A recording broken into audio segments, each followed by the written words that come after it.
박수를 한번 쳐줄까요?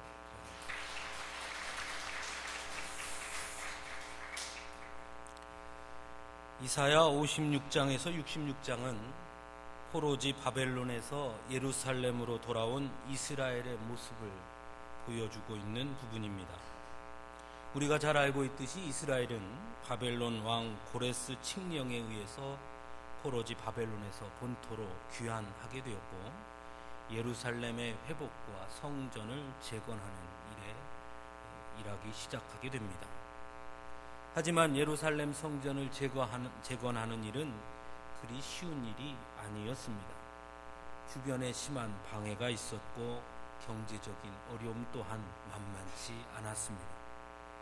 당시 예루살렘의 백성들은 자기 밭과 집을 저당 잡혀서 자녀들을 먹일 식량을 마련해야 했고, 밭과 포도원을 판 돈으로 세금을 내야 할 정도로 매우 어려운 삶을 살았습니다. 자녀들은 종으로 팔려갔으며 폐허가 된 땅에서 경제활동마저 원활하지 않았기 때문에 귀족들의 종이 되는 일이 속출하였습니다. 이러한 상황은 포로지에서 돌아와 새롭게 형성되기 시작한 예루살렘 공동체의 빈부의 격차와 계층 간의 갈등의 증폭으로 나타나게 되었고, 이러한 문제는 처음 바벨론에서 떠나 예루살렘으로 돌아올 때 가졌던 많은 기대와 소망을 꺾어놓기에 충분한 일이었습니다. 오히려 절망과 낙심을 주기에 충분했습니다. 그래서 더더욱 이러한 현실의 상황을 예루살렘 백성들은 받아들이기가 쉽지 않았습니다. 포로지였던 바벨론을 떠나 예루살렘으로 돌아온 이스라엘 백성들은 소위 믿음이 좋은 사람들이었습니다. 그들은 하나님의 말씀을 깊이 사모했고 무엇보다 하나님을 향한 마음이 매우 특별한 자들이었습니다. 그래서 오늘 본문에도 금식에 관한 말씀이 등장하고 있습니다. 즉, 이스라엘 백성들은 하나님과 깊은 관계를 형성하기 위해 금식할 정도의 믿음을 가지고 있었다는 것입니다. 더군다나 그들은 예루살렘 성전을 재건하는 일을 감당하기 위해 온 사람들이었습니다. 그래서 2절 말씀에서 그들이 날마다 나를 찾아 나의 길 알기를 즐거워함이 마치 공의를 행하여 그의 하나님의 규례를 저버리지 아니하는 나라 같아서 의로운 판단을 내게 구하며 하나님과 가까이 하기를 즐거워하는도다 라고 말씀하고 있습니다. 즉, 이스라엘 백성들은 날마다 하나님을 찾았고 하나님의 뜻을 아는 것을 즐거워했으며 하나님의 공의를 구했고 하나님과 가까이 하기를 즐거워했다는 것입니다. 그럼에도 그들에게 닥친 현실의 어려움은 여전히 존재하고 있었고, 그것 때문에 이스라엘 백성들은 더욱 큰 상실감을 갖게 되었고 소위 멘붕을 경험하게 된 것입니다. 그도 그럴 것이 금식하면서까지 올바른 믿음으로 서려고 노력함에도 불구하고, 또한 하나님의 성전을 재건하는 일에 앞장서고 있음에도 불구하고 예루살렘의 삶은 너무나 고단했고 힘들었으며 성전을 재건하는 일도 결코 쉽지 않았기 때문입니다. 그래서 오늘 본문 3절에서 우리가 금식하되 어찌하여 주께서 보지 아니하시오며 우리가 마음을 괴롭게 하되 어찌하여 주께서 알아주지 아니하시나이까 하고 하나님을 원망하고 있습니다. 이런 모습은 믿음의 사람들인 우리 역시 비슷한 경험들을 하게 되는 것 같습니다. 오늘의 현실을 살아가면서 낙심하고 좌절하며 하나님이 원망스러울 때가 우리에게도 있지 않습니까? 그리고 그것은 대부분 예루살렘으로 돌아온 이스라엘 백성들과 비슷한 이유 때문일 것입니다. 나름대로 하나님 앞에 충성하고 헌신하며 믿음으로 살려고 애씀에도 불구하고 여전히 우리의 현실이 조금도 나아지지 않고 오히려 더욱 힘이 드는 그런 경우를 경험할 때 우리 또한 하나님 앞에 원망을 쏟아넣게 된다는 것입니다. 마치 이스라엘 백성들이 예루살렘 성전을 재건하는 중에 어려움을 겪게 되므로 더욱 받아들이기 어려웠던 것처럼 우리 역시 하나님의 영광을 위해 하나님의 일을 하려고 할 때 생기는 어려움들은 이해하기 어려운 것 또한 분명한 사실입니다. 왜 하나님을 위한 일을 하려고 하는데 이런 어려움을 주시는 것일까? 또 믿음으로 서려고 하는데 왜 하나님은 우리에게 어려움과 고통을 주는 것일까? 하는 의문이 들고 그래서 하나님을 원망할 때가 있다는 것입니다. 하지만 오늘 본문은 우리가 갖게 되는 이런 의문의 해답과 이유가 하나님께 있지 아니하고 우리에게 있음을 말씀하고 있습니다. 즉 우리가 현실에서 겪게 되는 어려움과 고난의 문제와 원인이 하나님이 능력이 없어서거나 또는 하나님께서 우리를 버리셨기 때문이 아니라 우리의 믿음에 문제가 있음을 지적하고 있는 것입니다. 3절 이하의 말씀을 다시 보겠습니다. 보라, 너희가 금식하는 날에 오락을 구하며 온갖 일을 시키는도다. 보라, 너희가 금식하면서 논쟁하며 다투며 악한 주먹으로 치는도다. 너희가 오늘 금식하는 것은 너희의 목소리를 상달하게 하려는 것이 아니니라. 즉 이스라엘 백성들의 금식이 그들의 신앙의 모습과 행위가 결코 하나님이 기뻐하시는 또는 하나님을 향한 온전한 믿음이 아니었음을 말씀하고 있는 것입니다.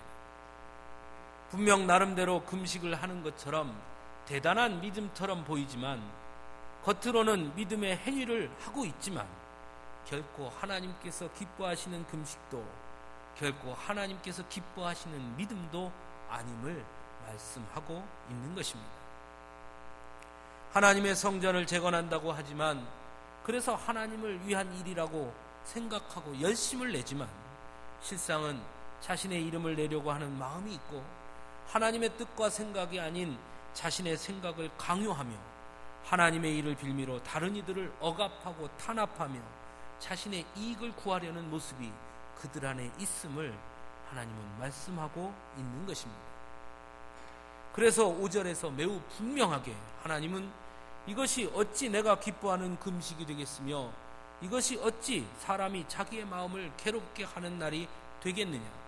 그의 머리를 갈대같이 숙이고 굵은 배와 재를 펴는 것을 어찌 금식이라 하겠으며 여호와께 연락될 날이라 하겠느냐라고 되묻고 계십니다.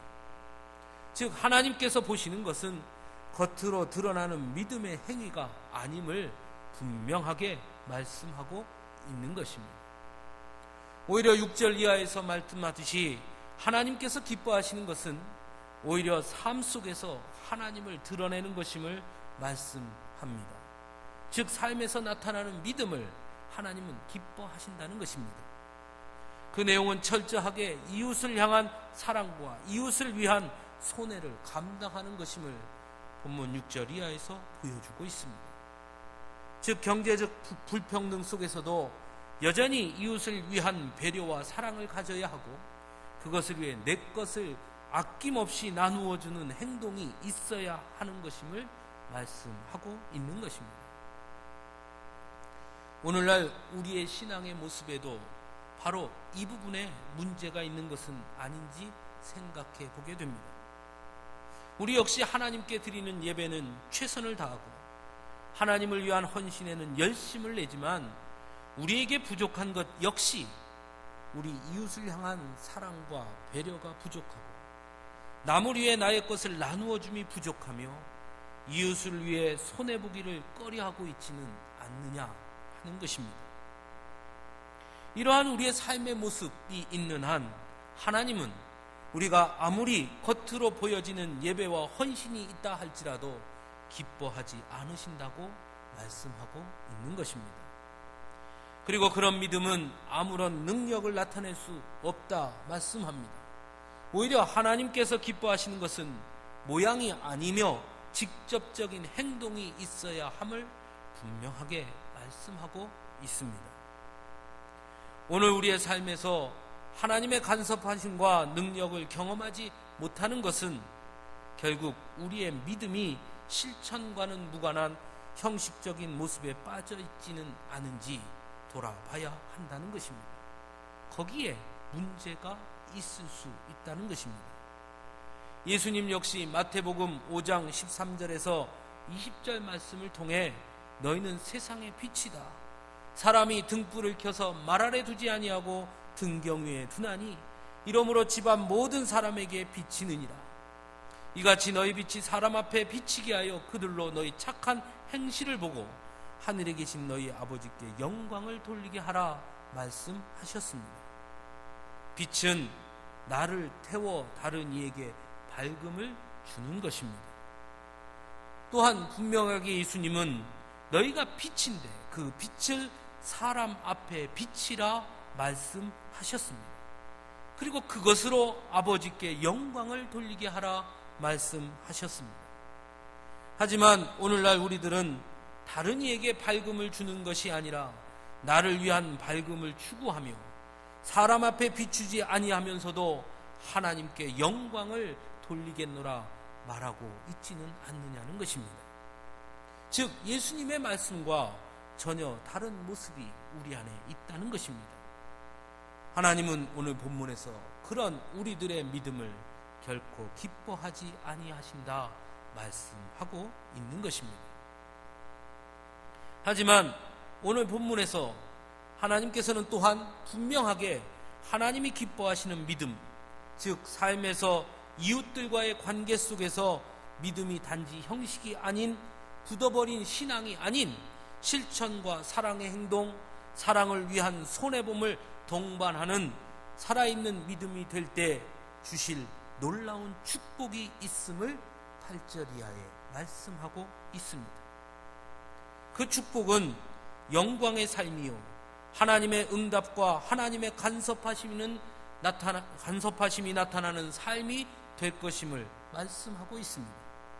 어둠과 같던 삶이 낮과 같이 밝아지고 메마른 곳에서도 영혼을 만족하게 하시며 견고하게 하시고 물된 동산 같겠고 물이 끊어지지 아니하는 샘처럼 항상 하나님의 공급하심이 나타날 것임을 분명하게 말씀하고 있습니다. 여러분 어떻습니까? 정말 우리가 원하는 것이 이것 아닙니까? 이런 삶을 우리가 원하고 있지 않습니까? 이스라엘 백성들에게도 분명하게 약속하고 계십니다.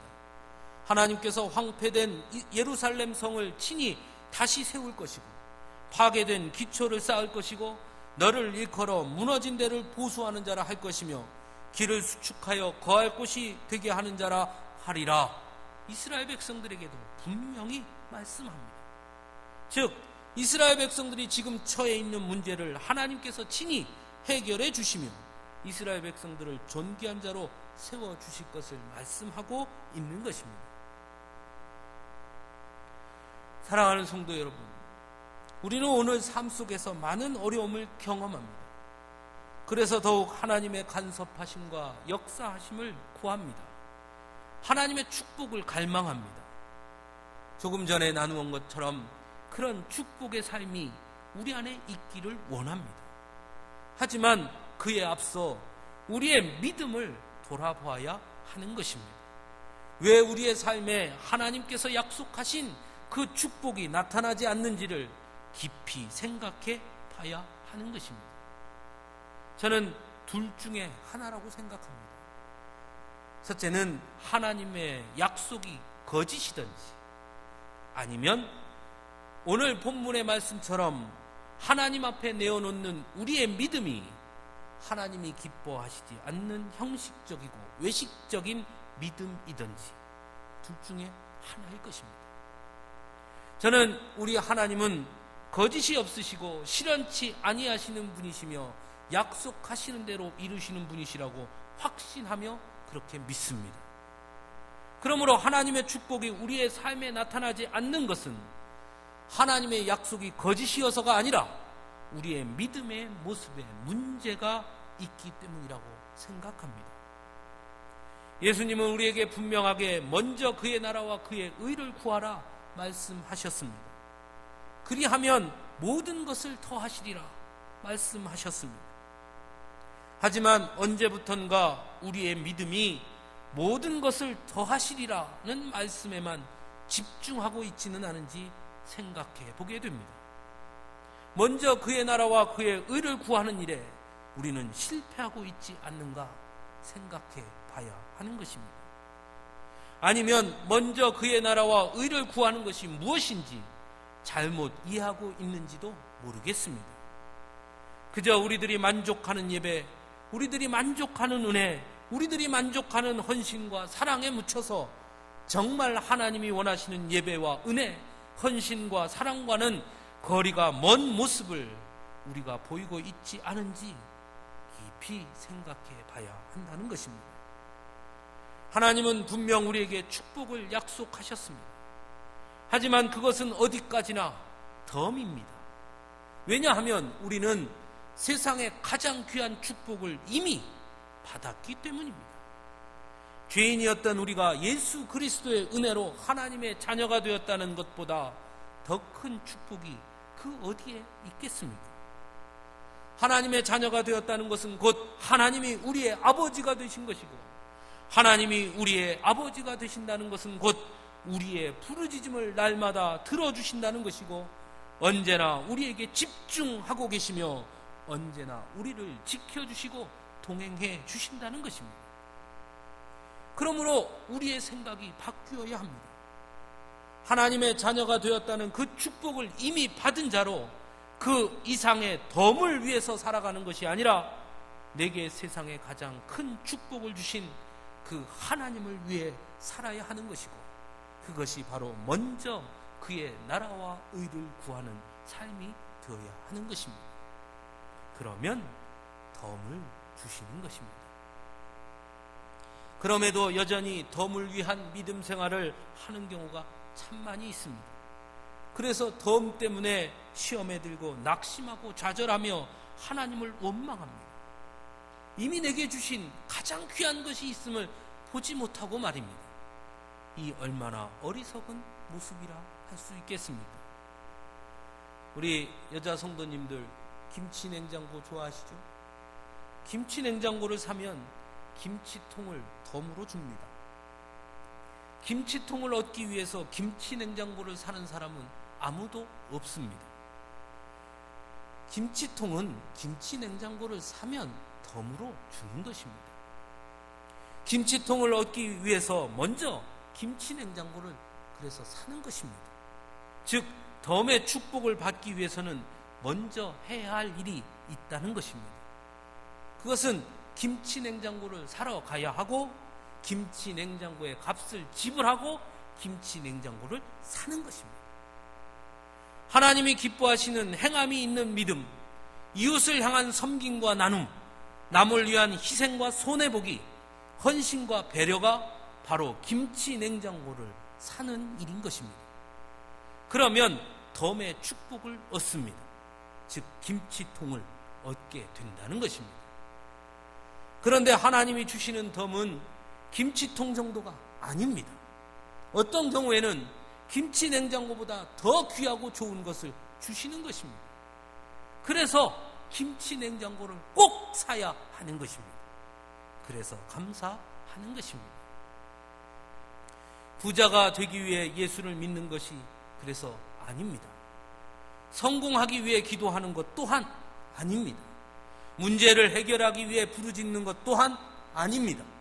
예수를 믿는 것이 먼저고 기도가 먼저고 부르짖음이 먼저인 것입니다. 그러면 덤으로 하나님께서 부자와 성공과 문제를 해결하는 축복을 주시는 것입니다. 대접하기 위해 남을 대접하는 것이 아닙니다. 대접하면 나도 대접받는 것입니다. 어떤 경우에는 나는 대접하지만 남이 나를 대접하지 않을 수도 있습니다. 하지만 걱정하지 마십시오. 왜냐하면 그러면 하나님께서 나를 대접해 주십니다. 사랑받기 위해 사랑하는 것이 아닙니다. 사랑하면 사랑을 받게 되는 것입니다. 이웃을 사랑하지만 이웃이 나의 사랑을 알지 못하고 오히려 나를 핍박하고 박해할 수 있습니다. 나는 사랑하지만 그는 나를 사랑하지 않을 수도 있습니다. 하지만 염려하지 마십시오. 그러면 하나님이 나를 사랑해 주십니다. 우리가 해야 할 것은 그러므로 전적으로 하나님을 기뻐하게 하는 일입니다. 그것이 이 땅에서 보상받지 않아도 괜찮습니다. 왜냐하면 하나님께서 약속하신 축복을 주실 것이니 말입니다. 그러므로 이제 우리는 우리의 잘못된 우선순위를 수정해야 합니다. 우리에게는 첫 번째도 하나님이고 두 번째도 하나님이고 세 번째도 하나님이 되어야 합니다. 첫 번째도 예수 그리스도의 십자가이고 두 번째도 십자가고 세 번째도 십자가인 것입니다. 첫 번째도 성령 충만이고 두 번째도 성령 충만이고 세 번째도 성령 충만이 되어야 하는 것입니다. 즉 전적으로 하나님을 향한 마음이 우리의 우선순위가 되어야 하는 것입니다. 우선순위가 하나님이 아닌 예수 그리스도의 십자가가 아닌 성령의 역사와 충만하심이 아닌 그런 우리의 모든 믿음의 행위는 모두 거짓인 것입니다. 사랑하는 성도 여러분, 이제 우리 스스로를 돌아봐야 합니다. 지금 우리는 무엇을 위한 믿음 생활을 하고 있는지, 지금 우리가 바라보고 있는 것은 무엇인지, 여전히 하나님을 통해 무엇을 받기만을 원하고 사는지, 아니면 이미 주신 것을 깨닫고 하나님께 드리기를 위해 살고 있는지, 내게 주신 것이 가장 귀한 축복임을 알고 덤을 주셔도 감사, 안 주셔도 감사하는 고백이 우리에게 있는지 스스로 깊이 물어봐야 하는 것입니다. 하나님이 기뻐하시는 것은 다른 것이 아닙니다. 우리의 우선순위를 올바로 세우는 것이고 우리의 믿음이 굳어버린 믿음이 아닌 살아 움직이며 행동으로 나타나는 믿음이라는 것을 분명하게 우리는 알아야 합니다. 그러므로 우리의 삶 속에 증거가 나타나야 하는 것입니다. 10번, 100번 예배 드리지만 집에 돌아가면 언제나 무서운 어머니, 아버지, 언제나 무서운 아내와 남편이 된다면 우리의 예배는 잘못된 것일 수 있습니다. 수없이 기도하고 수없이 찬송하지만 우리의 이웃이 우리를 인정하지 않는다면 우리의 믿음은 어찌 보면 잘못된 것일 수 있습니다. 사랑하는 성도 여러분, 우리부터 시작하면 되는 것입니다. 여러분의 삶의 자리에서 믿음의 본을 보이는 그런 믿음의 자녀들이 되기를 간절히 바랍니다. 우리는 빛입니다. 나를 위해 비치는 빛이 아니라 우리의 사람들, 우리 주변의 이웃들을 위해 그들을 밝게 비춰주는 빛으로 하나님은 우리를 세우셨습니다. 이제 그 일에 동참할 수 있기를 원합니다. 그러면 오늘 하나님께서 우리에게 약속하신 그 축복을 우리에게 주실 줄로 믿습니다. 이제 영상을 하나 보려고 합니다. 저는 이 영상을 보면서 한 30번 봤습니다. 똑같은 영상. 볼 때마다 눈물이 나고 가슴이 아팠습니다. 여기에서 나오는 이 믿음의 잘못된 모습이 바로 우리들의 모습이 아닌지 돌아보게 됐기 때문입니다. 여러분들 이 영상을 잘 보시고 또 이 영상을 통해서 목사님이 주시는 말씀이 무엇인지 깊이 한번 생각해 볼 수 있기를 바랍니다. 영상 틀어주시면.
기도하겠습니다.